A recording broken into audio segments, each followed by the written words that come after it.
শহর থেকে অনেক বছর পর নিজের গ্রাম নিশ্চিন্তপুরে ফিরছে অয়ন। রাত তখন প্রায় 10 স্টেশনে নামার পর সে দেখল কোনো ভ্যান বা রিক্সা নেই। অগত্যা পায়ে হেঁটেই রওনা দিল। গ্রামের বুক চিরে বয়ে যাওয়া কালিন্দী নদীর ওপর সেই পুরনো বাঁশের সাঁকোটা পার হলেই তার বাড়ি, হাতে একটা পুরনো চার্জার লাইট যার আলোটা বড্ড টিমটিমে। চতুর্দশী রাত, আকাশে মরা চাঁদের আলো, ঝিঁঝি পোকার ডাকে কান পাতা দেয়। অয়ন সাঁকোটার কাছাকাছি পৌঁছাতেই দেখল চারিদিক হঠাৎ অদ্ভুত স্তব্ধ হয়ে গেল, যেন কোনো এক অদৃশ্য দেয়াল সব শব্দকে গিলে ফেলেছে। অয়ন সাঁকোটা পার হলো। ওপারে যেতেই সে দেখল রাস্তার পাশে সেই বিশাল পুরনো শেওড়া গাছটা। সে আপন মনে হাঁটতে লাগলো, কিন্তু 5 মিনিট হাঁটার পর সে থমকে দাঁড়ালো। সামনেই আবার সেই একই বাঁশের সাঁকো। অয়ন ভাবল হয়তো ভুল করে গোলকধাঁধায় পড়েছি। সে আবার সাঁকো পার হলো। এবার দ্রুত পায়ে হাঁটা শুরু করলো। ঠিক 5 মিনিট পর আবার সেই একই দৃশ্য। সামনে সেই জরাজীর্ণ বাঁশের সাঁকো আর পাশে শেওড়া গাছ। অয়নের কপালে ঘাম জমতে শুরু করলো।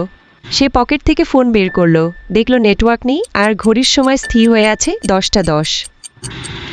অলৌকিক সংকেত। তৃতীয়বার যখন সে আবার একই জায়গায় ফিরে এলো, সে লক্ষ্য করল সাঁকোর গোড়ায় একটি মাটির সরা রাখা আছে।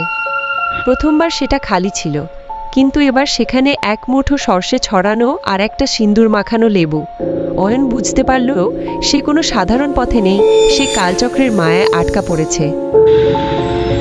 হঠাৎ শেওড়া গাছের ওপর থেকে একটা খসখসে শব্দ এলো। সাদা কাপড়ের মতো কিছু একটা ঝুলে আছে ওপর থেকে।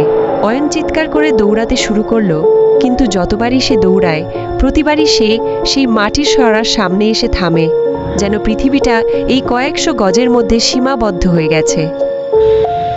অয়ন এবার আর দৌড়াল না। সে আগুনের শিখার মতো টিমটিমে আলোটা নিয়ে সাঁকোর ওপর দাঁড়াল। হঠাৎ নিচ থেকে এক বৃদ্ধের কণ্ঠস্বর শোনা গেল, খুব তাড়া না খোকা, ঠিক 20 বছর আগে এই সাঁকো দিয়েই তো পালিয়েছিলে। অয়নের মনে পড়ে গেল 20 বছর আগে এক বর্ষার রাতে এই সাঁকোটা ভেঙে গিয়েছিল। অয়ন তখন ছোট। সে দেখেছিল গ্রামের এক বৃদ্ধ অন্ধ দাদু নদীতে পড়ে খাবি খাচ্ছেন। অয়ন ভয় পেয়ে কাউকে না জানিয়ে সেখান থেকে পালিয়ে গিয়েছিল। বৃদ্ধ মারা গিয়েছিলেন। সেই অপরাধ বোধ সে মনের গভীরে চেপে রেখেছিল। অয়ন বুঝতে পারল এই টাইম লুপ তার নিজের মনের অন্ধকার। সে হাত জোর করে নদীর অন্ধকারের দিকে তাকিয়ে বলল, দাদু, আমি ভুল করেছিলাম। সেদিন আমার পালানো উচিত হয়নি, আমায় ক্ষমা করে দিন। কথাটা শেষ হওয়া মাত্রই যেন একদমকা বাতাস বয়ে গেল। হ্যারিকেনের আলোটা দপ করে নিভে গেল। অয়ন চোখ বন্ধ করে দাঁড়িয়ে রইল।